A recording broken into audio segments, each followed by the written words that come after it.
Πέπα, Τζόρτζ, Έμιλι, ελάτε κάτω να φάτε. Δεν ακούτε? Σας φωνάζω, παιδιά.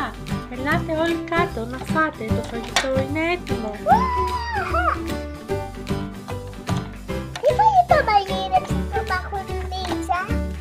Έκανα στον καθένα αυτό που του αρέσει. Εμένα μου αρέσουν τα μακαρόνια. Έχω μακαρόνια για σένα, Έμιλι.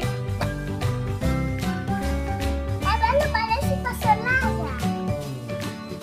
Η φασολάδα μου αρέσει εμένα. Και για σένα έχω φασολάδα. Και εμένα μου αρέσουν τα καρότα να γεμιστά με τη σούπα. Είναι πολύ ωραία τα καρότα. Πέπα, εσύ δεν θα έρθεις να μας πεις τι σου αρέσει? Θα σβήσω, εγώ δεν μιλάω γιατί τα πέντε είναι εντελώς άγιο.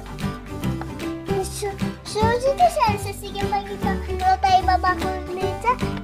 Εμένα μ' αρέσουνε γεμιστές πατάτες, μακαρόνια, κιμά με τυρί.